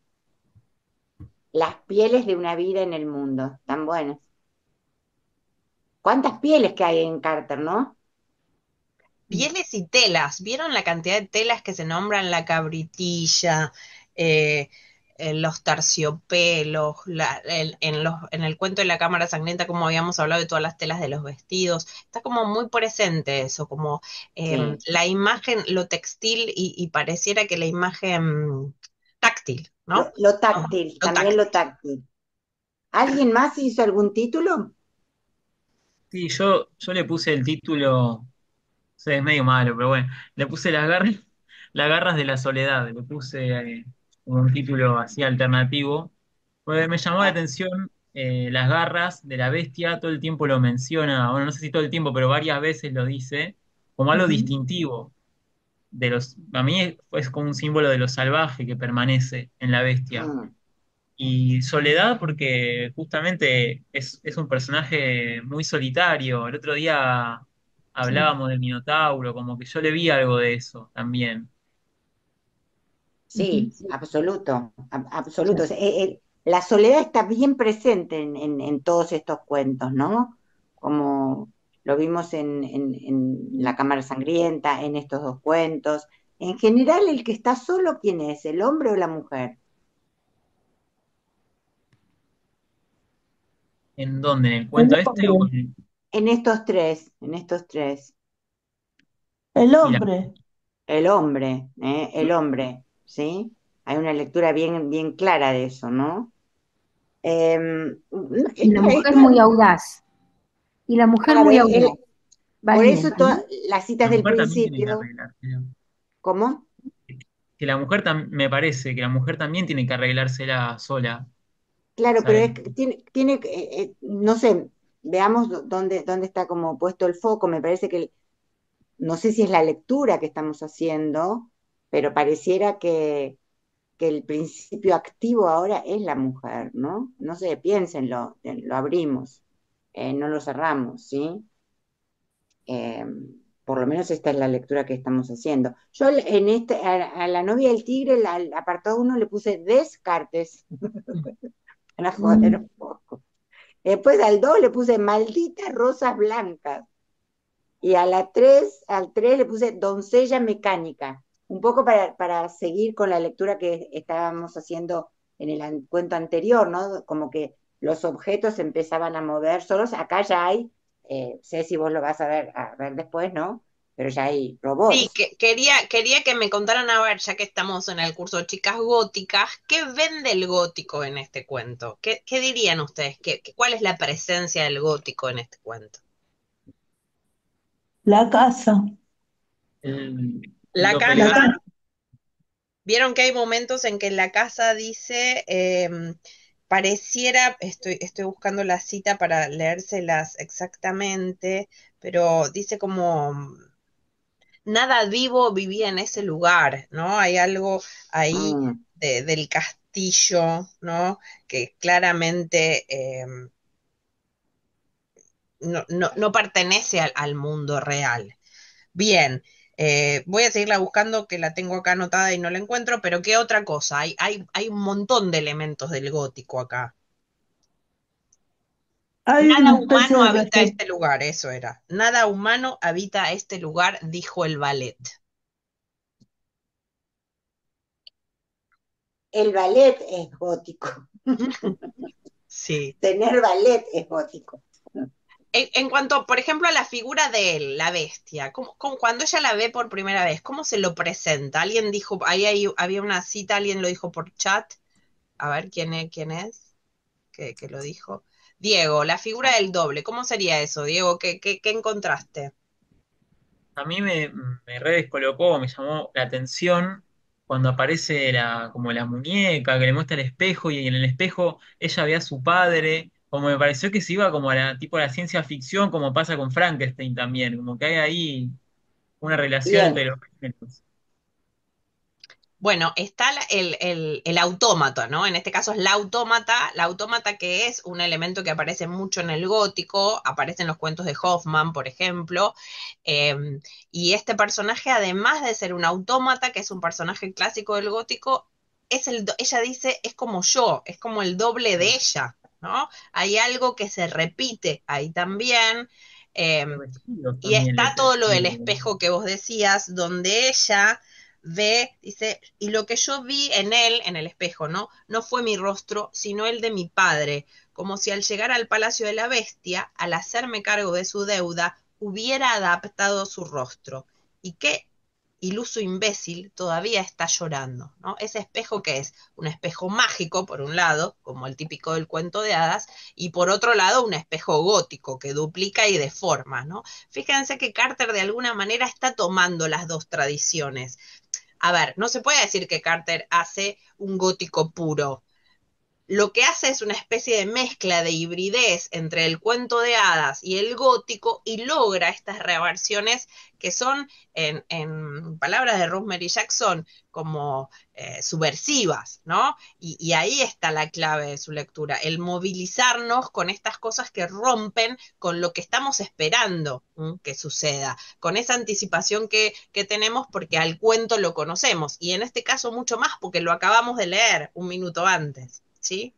Bueno, pensemos en la bestia como personaje. ¿Vieron cuando se presenta por primera vez?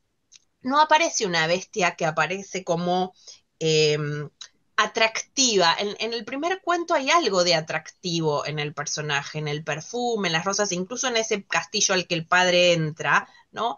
Hay algo de lo desconocido que atrae. Pero en este caso, cuando la bestia está jugando a las cartas con el padre, ¿cómo lo ve ella? ¿Se acuerdan cómo lo describe y qué es lo que percibe de él? Mm, mm. ¿Se acuerdan de él, por ejemplo, su rostro que tiene? Que tiene como una máscara. Una máscara. Claro, de vuelta.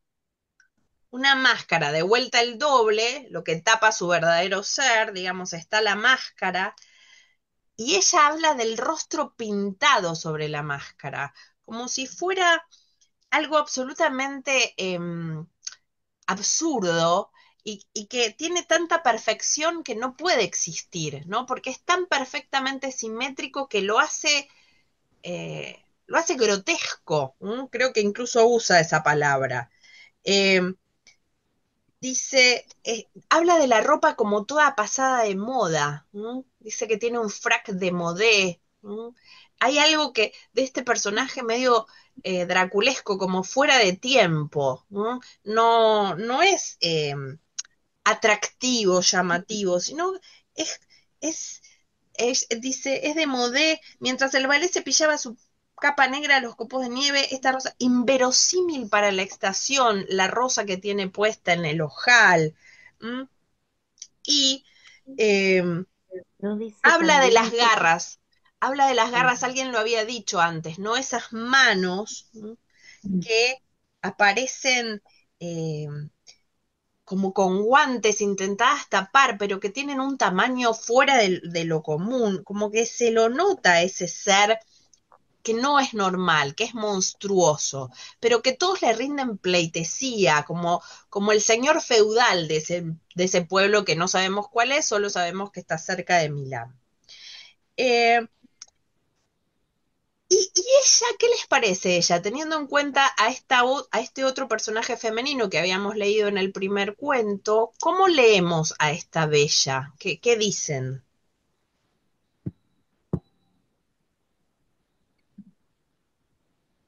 La de la novia del tigre. Sí, ¿les parece que es igual a la bella anterior?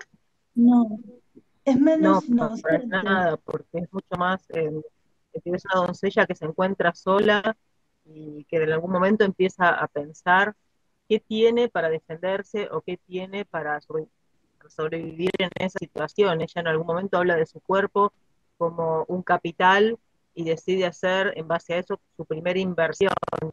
Exacto, esa La palabra es otra, clave, la del ¿no? primer cuento, es mucho más inocente. Claro, que la otra puede conservar su inocencia, no se siente tan amenazada ni tan rechazada por su padre. Este en algún momento entiende que el padre la dejó, que está ahí sola, que tiene esa bestia enorme, algo tiene que hacer. Y bueno, empieza a pensar en otros términos. Como dijo Bacher hace un rato, tal vez más Cito esa frasecita que vos dijiste, es súper importante. Ahora era mi piel en este mundo mi único capital y hoy yo haría mi primera inversión, ¿sí? Acá pensémoslo también con las citas que trajo Elisa, ¿no? Del cuerpo y la mujer sadiana, ¿cómo lo podrían vincular esto? Digamos, ella ya se está pensando a sí misma como un objeto del cual tiene que sacar provecho y no lo ve, In- digamos, no se está Incluso, pobre de Ceci, mí. Ceci, lo que decíamos la vez pasada, está un poco decepcionada ella, ¿no? Por lo que le pide, Claro, y después que, a eso iba a llegar. Él le o pide, sea, solo le pide verla desnuda, ¿no? Quiere ver la piel de una mujer desnuda virgen. Y ella se indigna por eso. Otro personaje, la bella del primer cuento, quizás se hubiera sentido sumamente pudorosa y hubiera dicho, ay, qué suerte, ni me tocó, rápidamente solucionamos esto y me voy. Ella no, ella quiere otra cosa con la bestia. Porque acá, algo que nos parecía a nosotros que estábamos leyendo, esa metamorfosis que la primera sufre o vive, digamos, ese cambio de darse cuenta de su vanidad. Acá ella se hace cargo de su sexualidad, ¿no? Ya desde el principio del cuento está la imagen de la sensualidad presente que no había estado en el cuento, en el primer cuento que leímos. En este dice, las velas derramaban gotas ardientes de cera acre sobre mis hombros desnudos. Esa es la primera referencia que tiene algún vínculo con lo sexual. En el momento en que están jugando a las cartas el padre y la bestia, que ella ni siquiera sabe qué es lo que va a suceder, ni lo que le va a pedir el tigre, ¿no? Y después está el raconto que ella hace, el recuerdo de su haya inglesa cuando le hablaba de ese hombre tigre al que había que tenerle miedo, ¿sí? ¿Repararon en eso? Sí. No, ella va para atrás, ¿sí? Y recuerda todo ese cuento que le había, toda esa leyenda, por decirlo de alguna manera, que eh, le hace la niñera, digamos, para que coma, que le tiene que tener miedo porque, eh, porque si no la bestia la va a venir a buscar y algo le va a hacer, ¿sí? Y parece ser que ella un poco, cuando ya está en este lugar, desea que algo le suceda. ¿M? Estoy buscando la cita que les quería decir. Bueno, en un Incluso momento dice, me dice, regodeé, sí, perdóname, dale, incluso dale. dice, me regodeé en las maravillosas sí, maravillosas, creo, supersticiones de mi infancia, el día en que mi infancia terminó, porque ahora mi piel, ahí se conecta la piel cuando termina con la secuencia en la que va contando el cuento de su infancia, del hijo de un oso. Exacto, claro. exacto. Ahí es donde Eh, se conecta. y ¿Cómo fíjense, termina para vos, Marina, el cuento?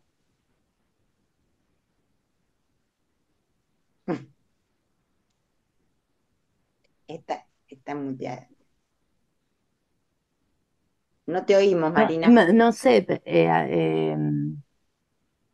cómo termina, y termina, en realidad ahí es donde yo lo vinculé o se vincula con esto de la piel, ¿no? Donde ella va también como en un estado, no sé, de animal también.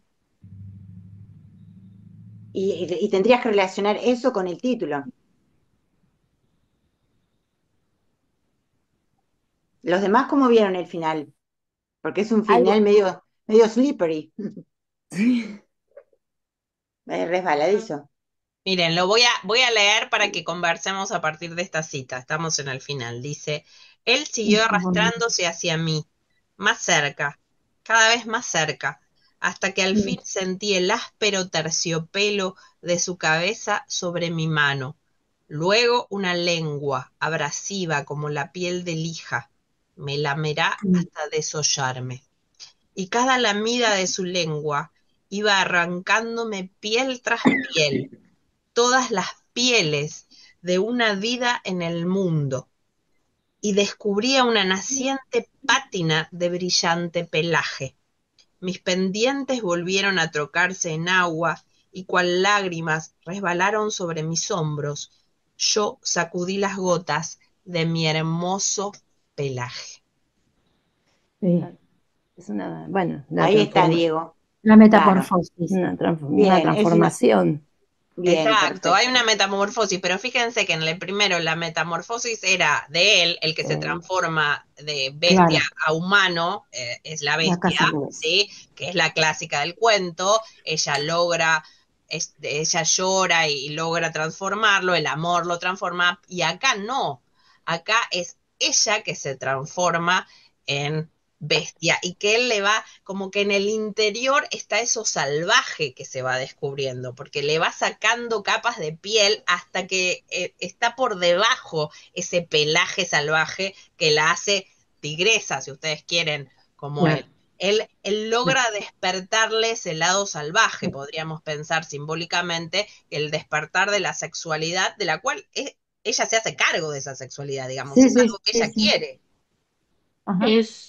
Es un poco medio fuera cambiar de tema, pero me parece interesante que esa imagen es casi la misma que utiliza en Compañía de los Lobos, en la que hay una de las escenas más icónicas es cuando el cazador, que es en realidad el lobo, abre la boca y sale como de la boca el hocico de un lobo y Ah, es básicamente tremenda esa imagen, es es genial. caliente, Es, es muy como, yo que me olvido de todas las películas, de esa imagen no me lo olvido, ¿no? no, De es muy repetirla, poderosa. Cassandra, porque es como, es casi como, ¿cómo diría? Casi como si fuera una película animada dentro de esa película, ¿o no? Sí, sí, sí, es una metamorfosis tan grotesca y tan surrealista casi, tan imposible Exacto. que genera eso, una repulsión muy fuerte, pero al mismo tiempo es fascinante. Y después Eh, también, eh, Está hablando Cassandra de la película La compañía de los lobos, que creo que está en el campus. ujú, y bueno, y también esa historia termina con la propia protagonista convirtiéndose en un lobo.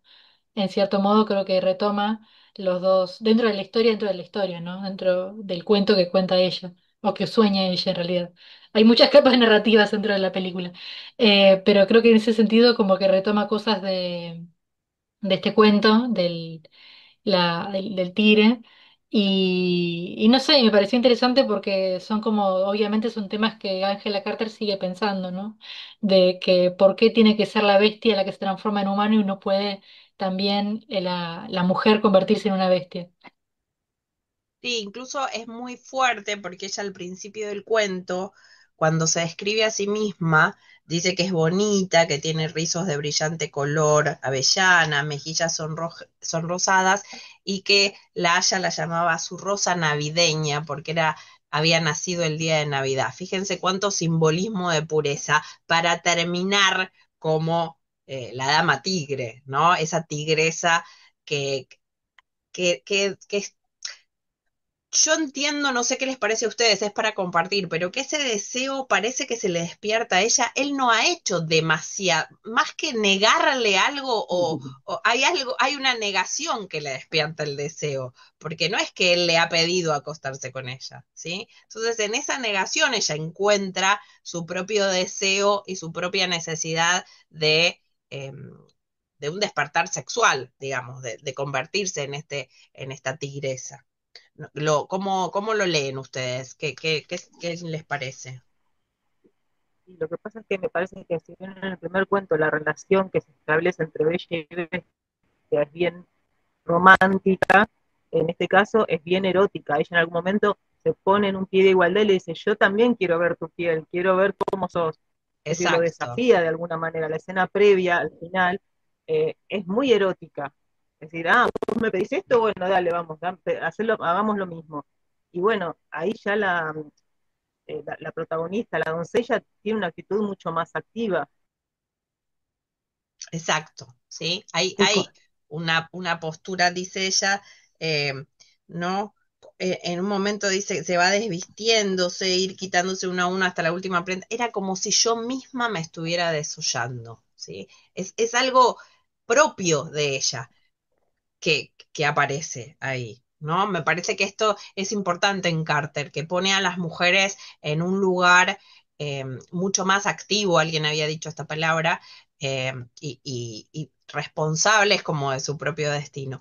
Pero en mi lectura, que ustedes pueden no compartir, para mí esto es aún más fuerte habiendo puesto el otro cuento antes, ¿no? Esa mirada romántica, dulce, de bella, más respetuosa del original, resalta mucho más lo erótico del segundo cuento. Tal vez por contraste, para mí funciona eso, porque si hubiera estado solo, como los otros cuentos tienen mucha carga erótica, no sé, hubiera sido uno más de todos los demás. Pero acá funcionan, como les decía al principio, a mi criterio, en tándem, funcionan por oposición. Incluso esta bestia, ¿no? Que tiene esta máscara de papel maché, ella le dice, es una figura de carnaval hecha de papel maché y pelo crepé. Es como un ser medio, eh, como, sí, fuera de tiempo, que casi paródico, ¿no? Como había dicho sí. Lisa al principio, la cuestión de la parodia en el cuento. Es como una parodia de esa bestia seductora de Y más, del primer perdóname, cuento. Ceci, Incluso el una cosita que mediada, no, que Marina, perdón, que incluso eso es un vínculo mediado por el sirviente, que es el que le pone a eso palabras, iba. ¿no? Me parece Digamos, eso. la parodia está también en que él casi no aparece, ¿no? Esto es muy, a mí me hace reír muchísimo, o sea, me parece súper graciosa la presencia, es él el que la asusta, no, te va a comer, no, o sea, Claro, porque él no habla, ruge, ¿no? Tiene todos estos claro. sonidos, animales, y el único que parece funcionar como un traductor, es el ballet. E Eh, incluso si hacemos un anacronismo con el hoy, ¿no? Con todo lo que hablamos del capitalismo, de los narcos, de los casinos, ¿no? Este bien puede funcionar eh, como un bodyguard, no me sale en castellano, como guardaespaldas.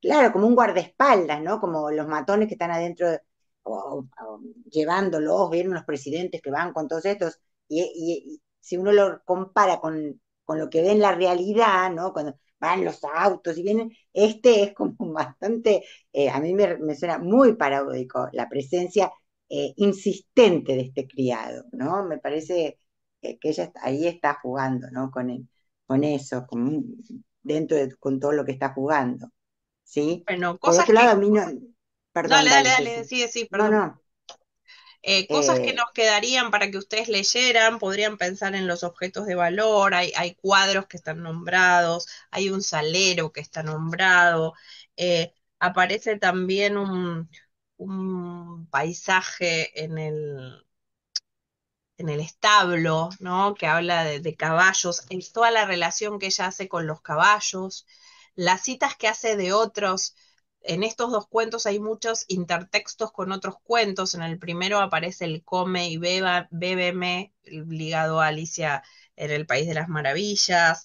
Y en esta hay una cita textual que el padre dice, que es una cita de Otelo, cuando dice, cual el indio miserable, aquel cuya mano cual el indio miserable que echó a rodar una perla más preciosa que toda su tribu, ¿no? Cuando el padre la pierde a ella, está citando a Otelo.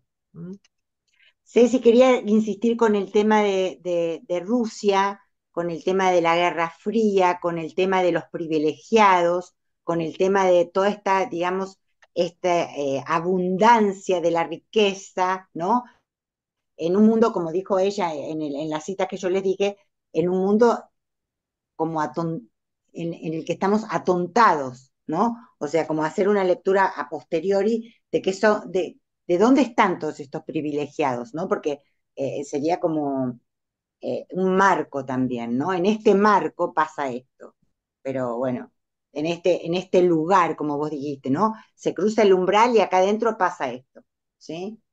Bueno, sí, tampoco nombramos toda la cuestión mágica, vieron que hay, bueno, sí, nombramos lo Los del robots espejo, habría que, el claro, robot, ¿no? Y también está eso, hay un momento en que la capa se convierte en ratas, ¿no? Dice, sí. con gran ternura quitó las sibelinas de mis hombros, al instante las sibelinas se transformaron en una jauría de ratas negras, cuchicheantes que de inmediato repiquetearon escaleras abajo sobre sus piececitos pequeños y duros y desaparecieron de la vista. Además de este espacio bien gótico, fíjense que ella no se asusta. Otro personaje que le aparecen ratas en los hombros podría haber reaccionado de otra manera, ¿no? Pero ella lo describe como algo bastante natural. Eh, ¿Qué más? Es importante también que ella se está narrando a sí misma, se está mirando a sí misma, ¿no? Entonces mira, digamos, puede mirar las ratas, pero también mira su deseo. Hay como una especie como yo diría que el centro de este cuento es mirar su deseo, ¿no? Mirar su deseo y sentirse decepcionada ante el otro, que bueno, que también es algo que puede suceder, ¿no? Y acá, al revés de lo que estábamos diciendo con Berger, ella de repente dice, cuando se encuentran, ¿no? Cuando finalmente este interpósita persona que es el criado logra que ellos se encuentren, dice, ella lo mira y dice, he went still as stone, se quedó petrificado, estaba mucho más asustado que yo, de lo que yo estaba asustado de él, clarísimo, ¿no? O sea, ella se mira, mira al otro, tiene todo el campo de visión, todo el poder. Acá está el personaje empoderado, ¿sí? Desde el yo que narra, desde lo que ve, desde lo que acaba de decir Ceci, de todo, y no le asustan las ratas, no le asusta nada, este no tiene miedo de nada, ¿no? Entonces, porque se pone en otro lugar para contar, ¿sí? Bueno, y lo último, y después si quieren, podemos compartir las dudas que quieran, es que yo hice una recorrida por algunas ilustraciones que aparecen en cuentos de La Bella y la Bestia.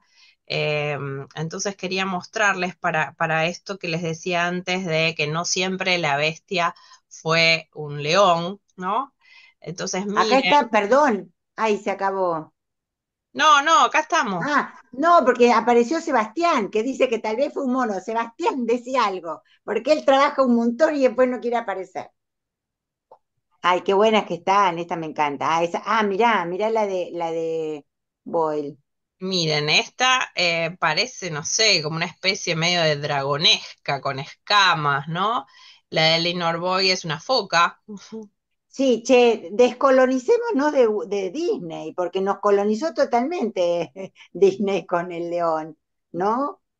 Cierto. Bueno, fíjense esta, que es como una especie, no sé, de jabalí, mono, no sabría decir esto. Y acá es una niña mucho más pequeña, bella, ¿no?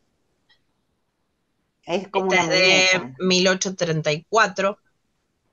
Mm. Esta es de 1847, fíjense que esta es un dragón perfectamente, es de T.H. Guerin, y esta no se sabe el autor, pero es de 1852, acá incluso tiene alas, esta es la parte en que el Sí. padre roba la rosa, ¿no? Después, esta es una ilustración, parece muy famosa, de Walter Crane, para que está en The Lisha Whitley Collection en el Metropolitan Museum of Art, es de 1901. Fíjense cómo ubica temporalmente, es como Art Deco, ¿no? Todas las ilustraciones, y la bestia es un jabalí. Claro. Miren las manos, ¿no? Nada que ver con las manos de león, ¿m? Y aquí cómo se le echa encima. Acá están los monos sirvientes acá aparecen. Mm. ¿Vos a esta la pondrías para la tigre o para la anterior, Ceci? Em, y en esta que está así subida, montada, la pondría para la segunda, para la dama Vos, tigre, y tal vez la primera para la otra. vos la ves montada. Yo veo que él se estaba muriendo porque ella se había ido por ahí con Ah, el cuento anterior. Y Ah, vos, también. Ok, No ok, sé, hay que bueno, para interpretar. mí, Está bien, está muy acá bien. tenemos otra de John Batten. Acá ya es la transformación, pero fíjense que está una bestia con cuernos y esta como un elefante de Andrew Lang, como una especie de elefante que persigue al padre.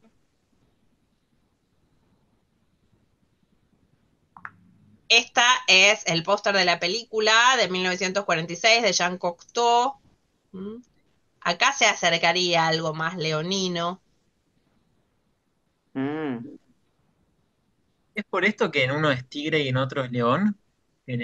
Por esas variaciones. podría ser, no Podría sé. ser, podría ser. La verdad que no lo había pensado porque No. Es que pensaste tanto que después. sí. Acá esta es una serie de televisiva de 19, yo recuerdo haberla visto en la televisión, que salió entre el 87 y el 90, que fue producida por quien después hizo Game of Thrones. Mm. Fíjense que acá ya es León y esto es previo a Disney, ¿eh? Porque la de Disney es 1991, la A versión mí me animada. encanta, me parece interesante que, ¿cómo se llama? Que en la de los 80 el actor que hace de la bestia es, Ron creo que era Perlman. Ron Perlman, que después se convirtió en un actor fetiche de Guillermo del Toro, que hace mucho esto de la historia de monstruos como personajes románticos, ¿no? De cierto modo. Y bueno, y yo creo que como mencioné antes que yo descubrí a Angela Carter a través de un comentario de una película de Guillermo del Toro. Así que Bueno, también hay una especie de vínculo ahí. en una entrevista, Martin dice que lo eligieron a Ron Perlman, que acá no era conocido, porque se bancaba muy bien las 4 horas de maquillaje, ¿no? Entonces se ve Claro. que era un fuerte. Se nos está por cortar, pero bueno, la última sería la del 2017. Esta es la última versión, la versión live action de La Bella y la Bestia de Disney, pero bueno, sigue siendo lo que nos ha colonizado. Quería mostrarles lo otro para que vieran cómo a través del tiempo en realidad la bestia había sufrido muchos cambios, había sido imaginada de diversas maneras y cómo Angela Carter se había adelantado a la versión de Disney pensándola como felino, ¿no? Como un león. Bueno,